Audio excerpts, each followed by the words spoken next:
relationship, not the continuous search to find the perfect person who doesn't exist.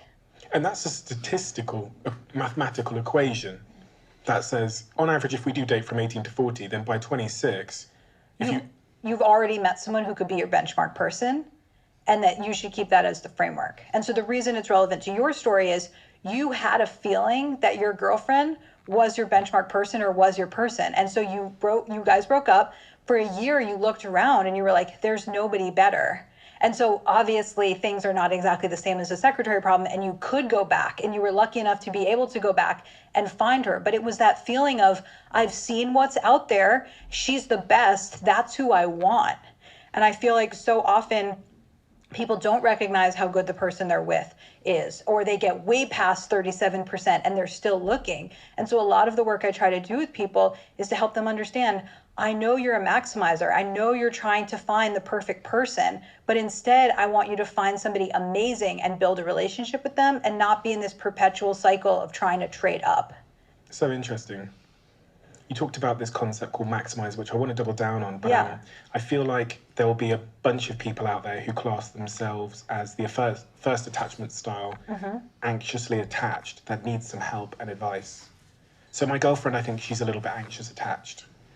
What do anxious attached people need to know to increase their probability of finding love? So you illustrated this really well in your story. So you talked about how your girlfriend will want attention from you. You don't give it to her. She tries and then she shuts down. So that's exactly what we see with anxious attached people. So let me give you the equivalent of what I gave you for the avoidant attached. So an anxious attached person will have a trigger.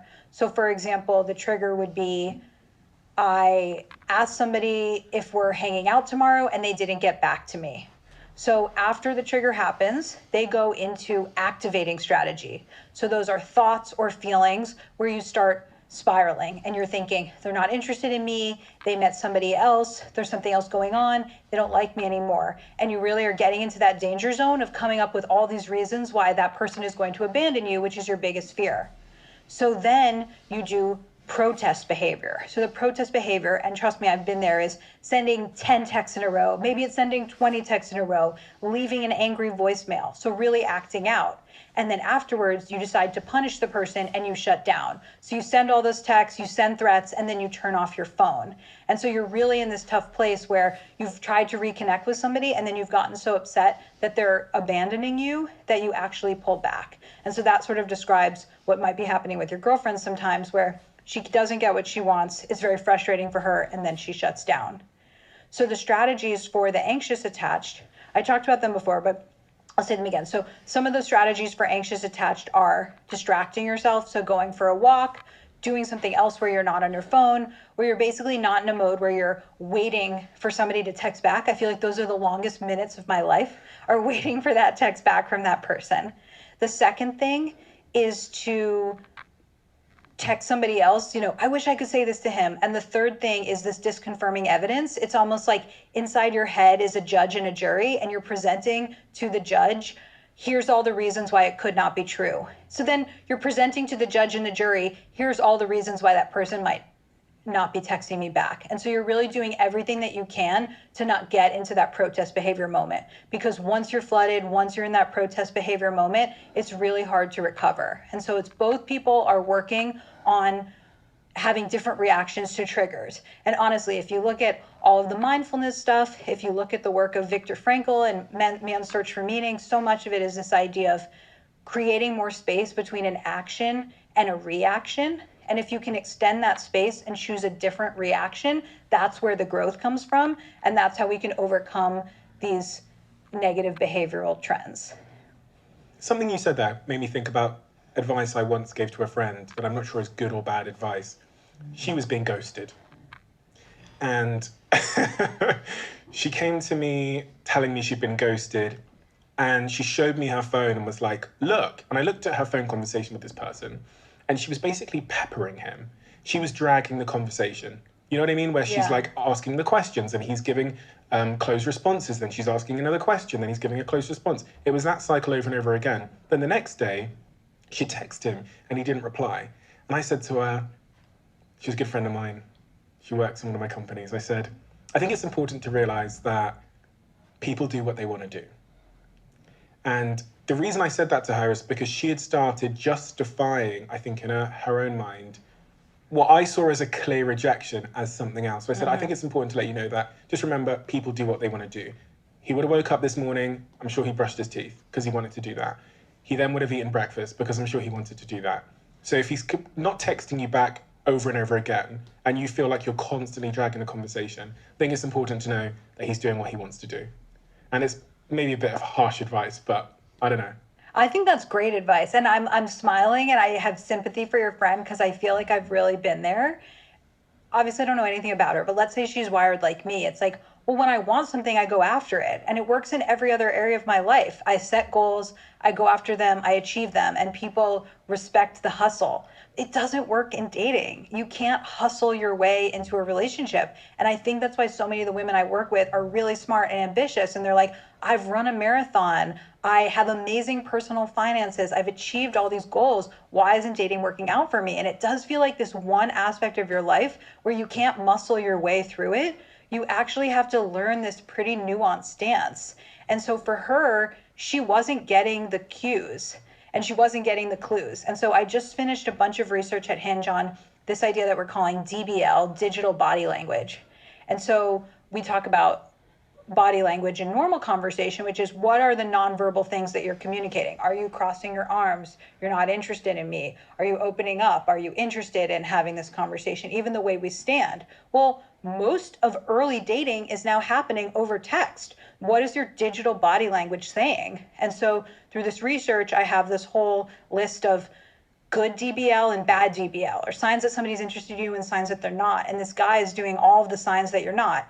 He's answering the questions with one-word answers. He's not asking a follow-up question. He's not matching her style.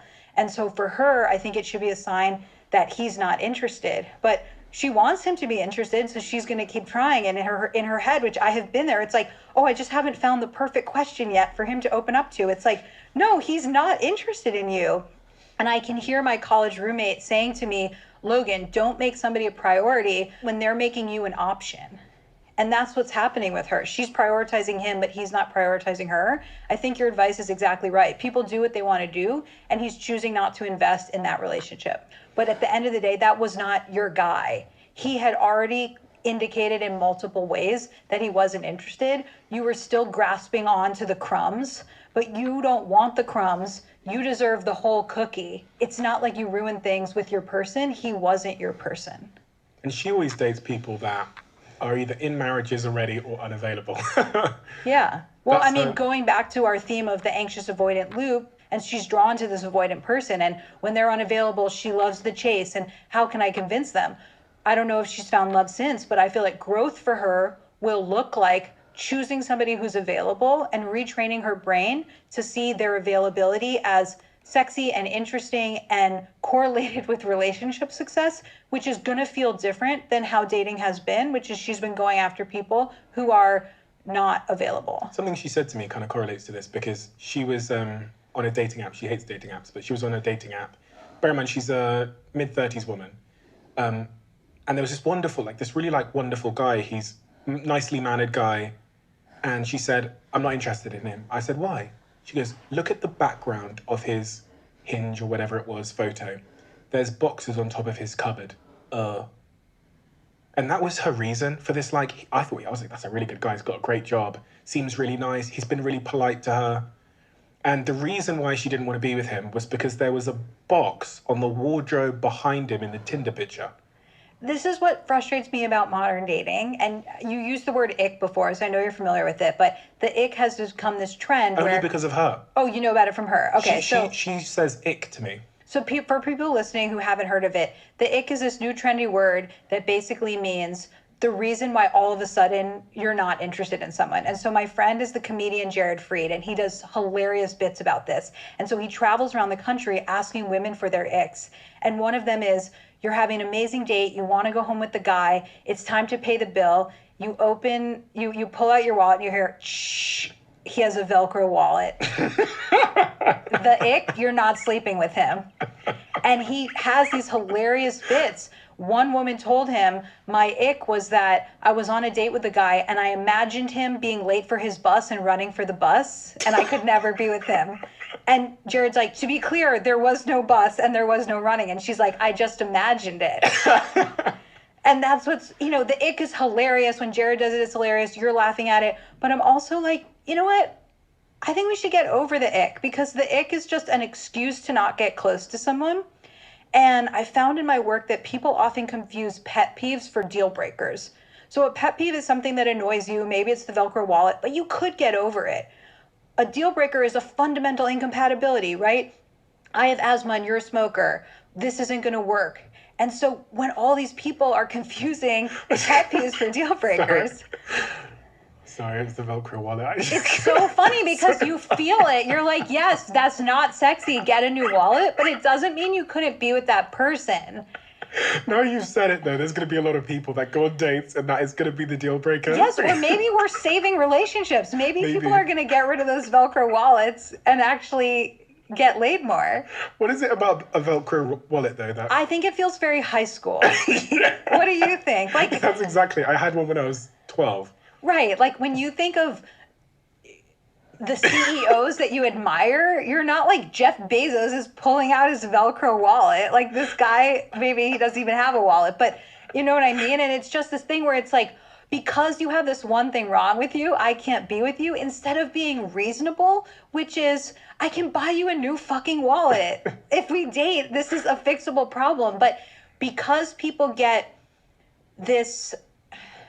positive feedback for these stories, right? Like you have the date with Velcro wallet guy, you don't sleep with him. Sunday morning, you go to brunch with your friends, you get all the social capital for telling the story. And now we're having that on a massive scale with TikTok. How many people are getting a lot of positive feedback and shares for these these dating horror stories? And so what ends up happening is it's datertainment. You're dating for entertainment, which I love dating stories. This is probably one of the reasons I do the work I do, is because I love Sunday brunches about dating. That's the Sex and the City empire. But if you're dating for the funny story and you're not dating for connection, you're not going to hit your goals. And so, yes, the Velcro wallet isn't sexy. I'm not saying it is, but get over it.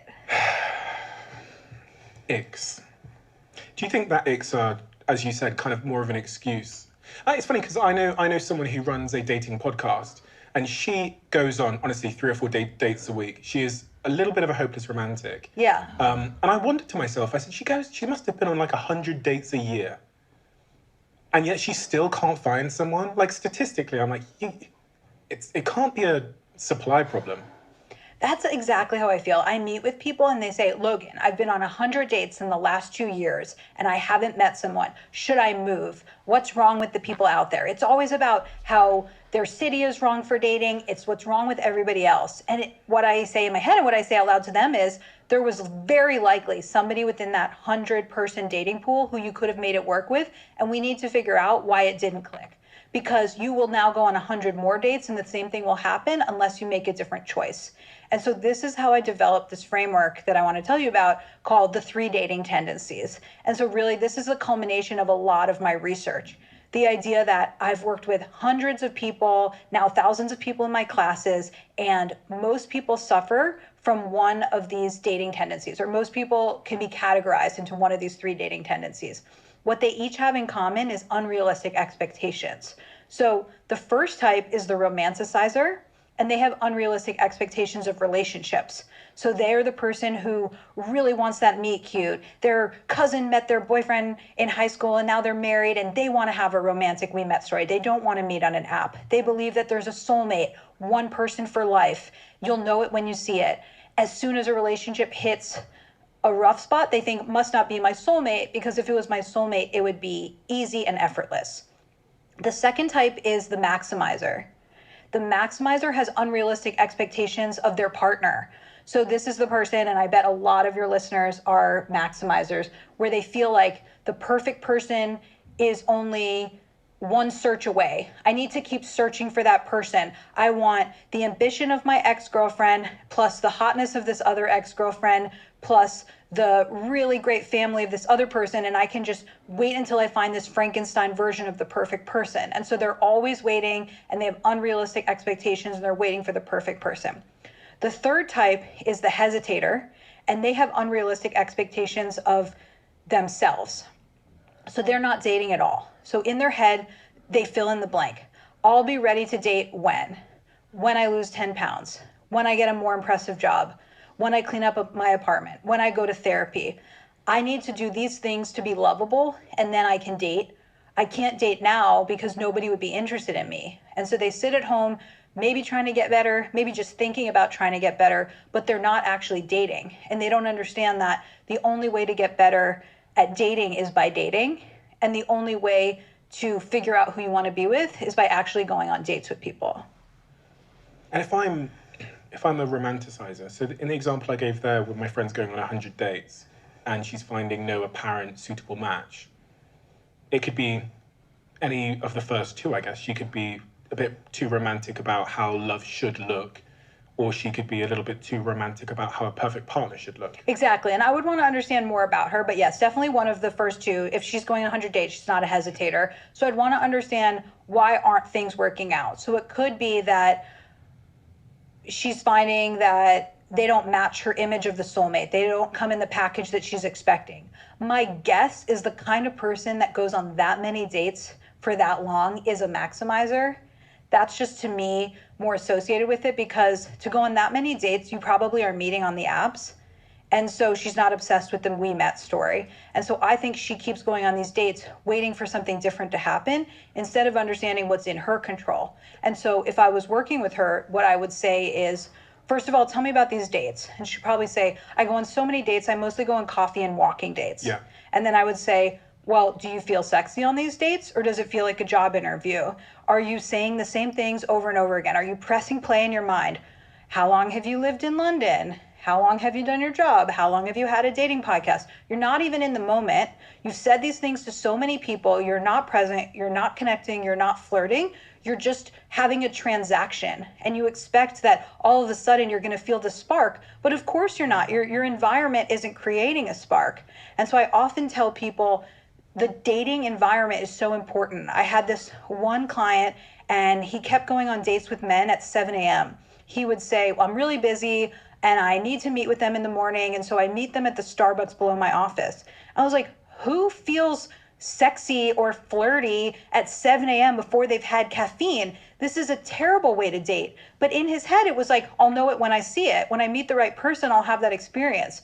That's absolutely wrong. The environment plays a huge role in how we feel connected to people. It's why sometimes somebody might meet somebody in one setting and not be interested, and meet them years later and be interested. I met my husband many years before we started dating. I met him in college. It wasn't the right time for us. And then when we met again, it still took a year. The environment matters so much. And so really, can you create a flirtatious, romantic environment for a date? And can you really think about, what does that look like? And so if you're going on daytime walking dates to save money and that's not working out for you, try a wine bar. Try going out and sitting side by side. There's really interesting research that shows when we make eye contact with somebody, it can actually be harder to listen to them and to speak because we're so focused on the eye contact. When we sit side by side, actually takes the pressure off us and can make it easier to communicate and connect. That's why people open up to each other on long car rides where you're both looking forward.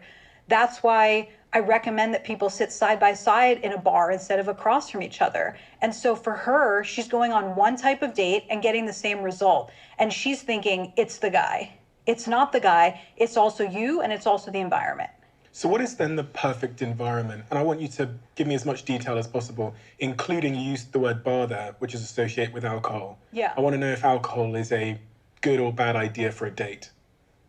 So I don't drink, and I'm a fan of sober dating. And in my work with Gen Z, that has come up a lot. So sober dating has become a much bigger thing, with Gen Z leading the charge.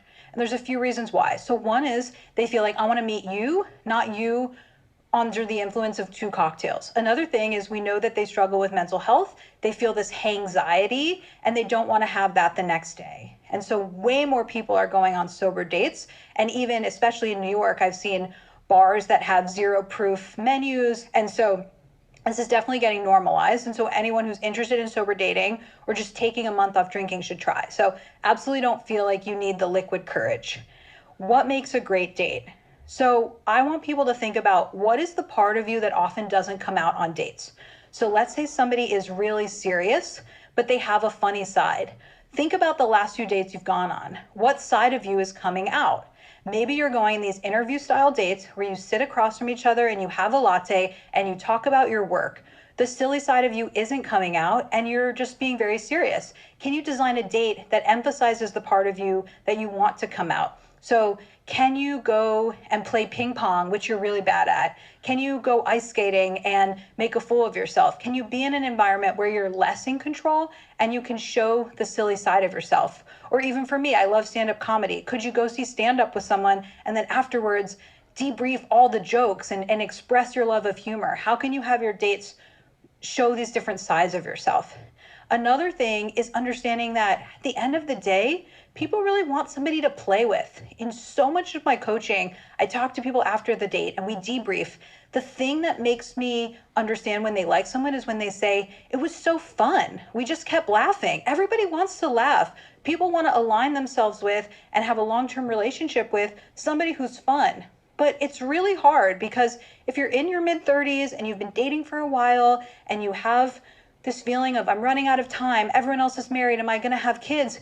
It's really fucking hard to relax and be fun. You have a goal. And trust me, I'm the most goal-oriented person, I get it. But you have to do this dance of flirtation, seduction, playfulness, because people don't wanna be with someone who says, I have the role of husband open. Will you please fill the role of husband? I'm searching to fill the spouse position on my team. No, nobody wants that. They want a partner. They want a person to play with. They want to have that fun, romantic, playful energy. And so you have to figure out, are you able to show up that way? And if not, you need to take a break from dating or you need to date differently. So that might look like, instead of going from work to a date where you're in this boss mode, maybe you take a break in between. Maybe you listen to a podcast. Maybe you take a bath. Maybe you... What kind of podcast? Diary of a CEO. Pump yourself up with Stephen Bartlett. You know, basically you're shifting your mindset because if you know this old expression that's like, whether you think things will go poorly or you think things will go well, you're right. Yeah. The same thing is true with dating. Your mindset has a huge impact. So if you've gone on 100 dates and it hasn't worked out, you're gonna say 101 is gonna go the same way. It will then go the same way. So what are all the different things that you can change? You can change what you wear. You can change what you do. You can change what you do prior. You can change how long the date is. One of my biggest things is date like a scientist. What does a scientist do? They have a hypothesis, they test it, and they're open to being proven wrong. And so maybe your hypothesis is that the coffee dates aren't working for you. Great. Try some dinner dates, try some morning dates, try different things and see if something opens something new for you. Maybe it wasn't the coffee dates, but at least you tested it. So one thing that frustrates me so much about modern dating is when women set their height filters for 6 feet or higher. I know in the US, 86% of men are under 6 foot. So when you set your height filter at 6 feet or taller, you are excluding 86% of men. You are only now seeing 14% of men. And then among that group, the pool is much smaller. Maybe you've dated many of them in your city and now you don't have anyone else to date. Well, you should expand your filters because the height of the guy isn't going to predict your relationship success, but you've just decided that you want someone 6 feet or taller, and so you've set your preferences that way. So dating like a scientist, you might say, I'm going to expand my filters. I'm going to date men of any height or set whatever minimum height you want and then see, can I be attracted to someone shorter? I do this with my clients all the time and they find that it is actually much more about the person's personality or face.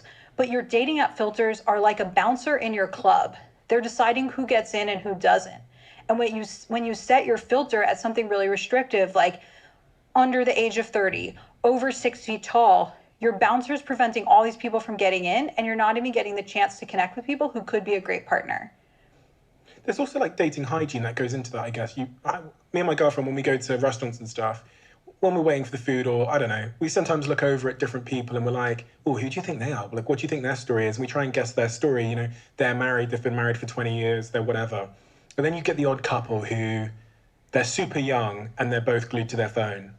And it looks like it's either a really, really bad day or they just generally have like a not such a great relationship.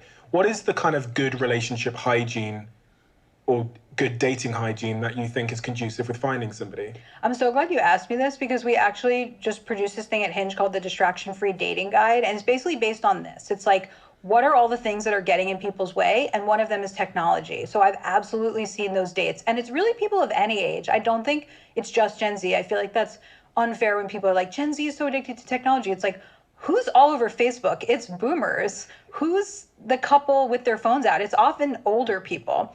And so the Distraction-Free Dating Guide is about understanding the research behind this. So there's research from MIT professor Sherry Turkle that talks about the influence of a phone on the depth of the conversation. So if a phone is on the table, even if it's face down, even if it's off, you're much less likely to have a deep conversation. Because the reason is, right now you and I are going deep, your phone is not out. I don't feel like at any moment you're about to be interrupted. But if I felt like at any moment I could share something really deep and then your phone could go off and you could grab it, that makes me not feel safe sharing. So the conversation is more shallow because at any moment you could be pulled away. So the first big tip is to put your phone away, out of sight. The second tip is to know that there's other screens involved. Your watch is a screen. You could also be pulled away by that. I also recommend that people finish up any big work conversations or even life conversations before they go in, so they're not feeling like, oh, I have to get back to that person. Sometimes people pull out their phones to show somebody a meme during the date. Do that later. Let that be your callback where you can get in touch with somebody. And finally, if you have plans for after the date, make sure that they're really solid so that you're not during the date checking, hey, let me just see when my friends want to meet up. And so all of these things seem fairly obvious, right? Good phone hygiene. But people don't understand how much their phones are getting in the way of connection, that if you actually just commit to having a phone-free date, hey, let's both just put our phones away. First person to check their phone buys drinks. It's actually a much better way to create deeper connection. So on that point of shallow conversation, a lot of dates and a lot of sort of serial daters will engage in a lot of small talk.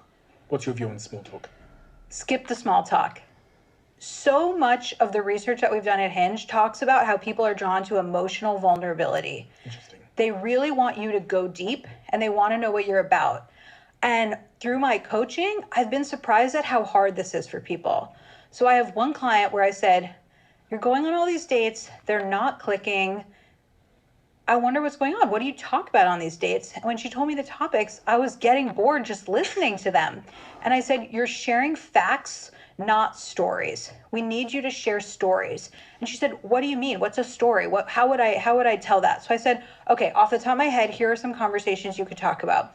I said, tell me about your family. Do you have any siblings? And she said, yes, I have a brother and he lives across the country from me. So I said, okay, the fact is that you have a brother who lives far away. What is the feeling behind it? And she said, well, he actually just had a kid and I haven't even met the kid yet, and I feel disconnected from him. And I'm like, great, that's the story. That's the vulnerability. The fact sets us up, but then go deeper. And then we talked about all these deeper things, how she feels when her friends have kids and she doesn't, and it's harder to have a relationship, how she feels about her aging parents, how she feels about her industry. And it was so interesting to me because I love conversation. This is my art form. This is what I love doing. But just breaking it down into pieces for her was something that she needed. And so I want people to take away this idea of share stories, not facts. And that means going deeper. And so you don't want to be TMI and tell everybody about the crazy trauma in your family, but you might let somebody in and say, oh, I'm struggling with this thing at work. I have a new manager and I feel like we haven't clicked yet. And there's been layoffs at my company. So it's kind of been a stressful time.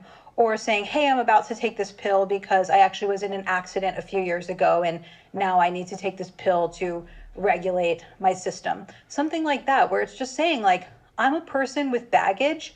I bet you're a person with baggage too. Our baggage can match. And instead, we're so focused on these dates on coming across as perfect. But the truth is, when you have a shiny, perfect exterior, there's no cracks for me to grab onto.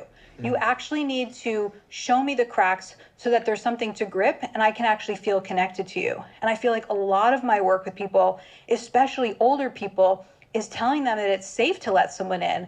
And they've worked their whole life, 50 or 60 years, to say, look at me, look what I've accomplished. I'm puffing up my chest. Look at how perfect I am. But people aren't drawn to perfection because then they feel afraid of their own imperfections. People are drawn to somebody who's real because then that creates a safe space for them to be real too. Vulnerability is the bridge. I guess you could say vulnerability creates a bridge to connection.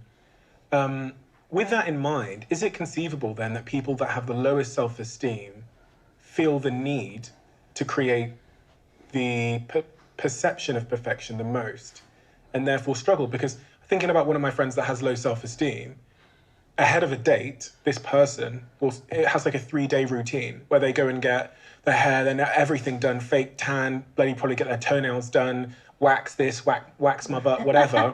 And it's this huge thing. They have a really low self-esteem. They go on the date, and I can only just imagine as you were speaking that they go on the date and try and like hit this person with perfection. Like everything about me is perfect. I know underneath that they're struggling with their self-esteem and their self-image. But it made me think that there might be correlation between low self-esteem and our willingness to be vulnerable, which will also mean our ability to form connection. I think it's an interesting theory. I haven't studied it. I bet it happens both ways. So I think somebody with low self-esteem could feel like I'm going to be rejected anyway, so I'm not even going to date. So those might be the hesitators that I talked about. They also might be the people that you talked about where they're like, I have so many flaws, I can't let you in because if you know the real me, you'll reject me. So I have to keep you at arm's length. However, I also think there's this other person who actually has pretty high self-confidence, but they go through the world bragging, or they say the way that I got investors in my company is by showing what a big man on campus I am and how I'm going to scale my company, and that what society has prized in them is how together they are. So they've never been in a situation before where their vulnerability has been appreciated. So it's actually pretty hard for that person. And I think that, just to generalize it, this happens with a lot of men where society wants people to be strong and wants people to feel like they have all their shit together. And so then to suddenly say, hey, be vulnerable on the date, that doesn't feel safe to them. They don't have that. And so I don't think it's necessarily just low self-esteem. I also think they feel like it's really risky to show that they're not perfect. That's the journey I've been on, is when I was younger and most insecure, I was never vulnerable. That felt like a huge risk that I was not willing to take. And as I got more secure with myself, I've been able to be much more vulnerable. And that means like having conversations where I admit my bullshit. And that's also why I think this podcast has worked for me, because I say on stage a lot, I ran the experiment of being honest, being vulnerable about my shit, about my imperfections, about my doubt, about my mental health, all of these things. And that experiment resulted in connection that I was not expecting. I thought vulnerability was a repellent. Turns out it's a magnet. And that was like a revelation in my life. So I've doubled down on that concept of just like share it. And instead of repelling people, it actually ends up drawing them closer, which I think is great. I absolutely love what you said. And I hope people rewind and listen to that part again, because that's honestly a lot of what I'm trying to get across. So a few months ago, I sent out this email to my newsletter and I said, do you worry you're undateable? Is there something about you where you feel like people will reject you because of that? What is that? And hundreds of people wrote in and they said, I'm undateable because I have a chronic illness that makes me have chronic fatigue. I'm undateable because I don't have a close relationship with my parents. I'm undateable because I've slept with too many people. I'm undateable because I haven't slept with enough people. Every side of every coin, people felt like they were undateable. And then I turned that around, and the next email I sent out, I shared all these things. And I said, this is what you're all feeling. You all feel like you're undateable because of these things. None of these things make you undateable. They actually are your vulnerability, that if you share, somebody will feel connected to you, but you're not putting it out there and you're not sharing and you're not connecting. And I think people who have been on the journey you're on have proven that when you are vulnerable, people feel connected to you because they say, Steven's struggling with something that I'm struggling with. I want to be a part of what he's doing because I can learn from him.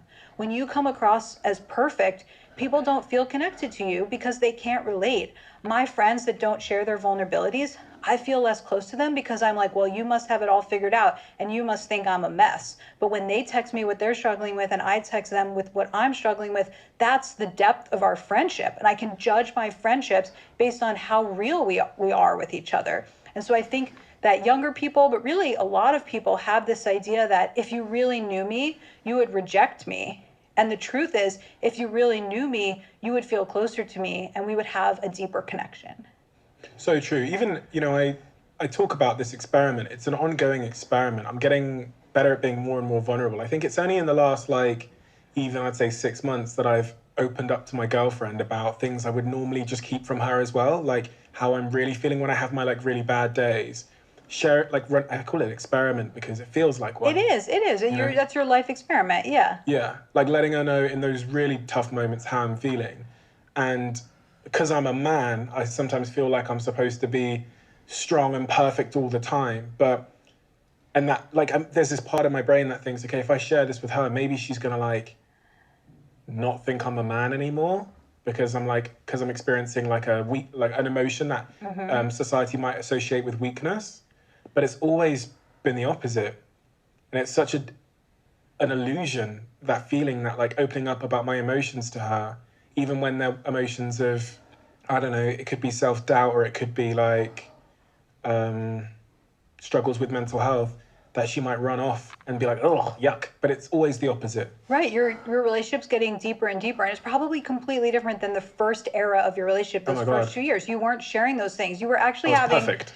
You were perfect. Perfect, yeah. Perfectly shallow. Yeah. Perfectly inauthentic. Yeah. And now that you're in this inauthentic relationship, that's why she feels like the love of your life. That's one of the reasons, is because she's the person who has made you feel safe, and then you can be your real self. And I feel like that's so much of the work that we're all doing is, when you see me in my darkest moments, in my hardest times, do you run towards me or do you run away? And so many of us don't even get to that point of revealing ourselves because we think the other person will run away. But you have revealed yourself, and she's gotten closer to you, and that's allowed you to feel safe doing that even more. And so it's this perpetuating cycle of, I share, we connect, and then I can do it again. But if you don't share at all, then you never get to have that positive reinforcement that comes from the connection. But also in there is, I share, we connect, she feels more safe to share.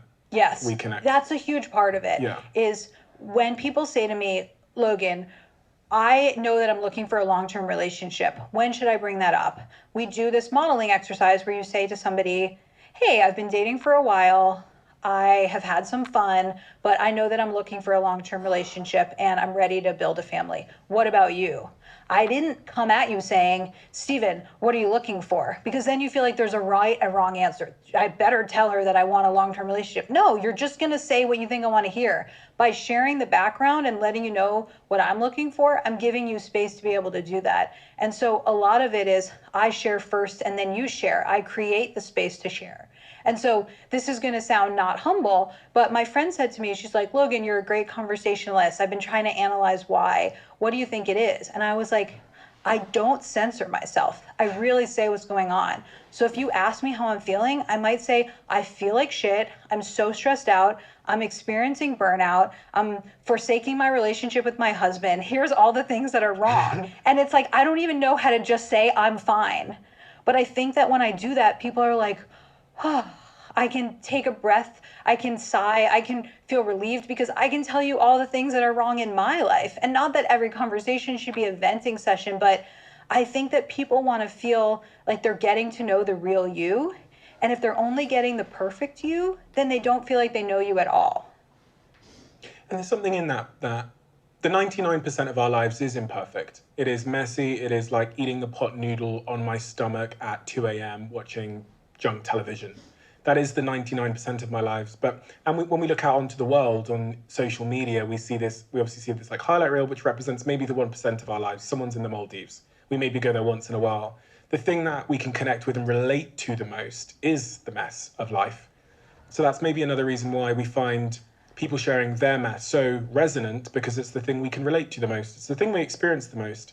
I agree. And I would mostly say social media is bad for that, because you get more likes for the shiny picture on your scuba vacation versus this is me with my mascara running because I had a bad day. But I do think Gen Z is doing a good job at being more real. I think their interest in TikTok over Instagram, sort of their unfiltered view, is kind of like, let's let it all hang out. And I think that people are actually responding to authenticity. Even in my own social media, I'm trying to make that switch from like the millennial have my shit together to being more real.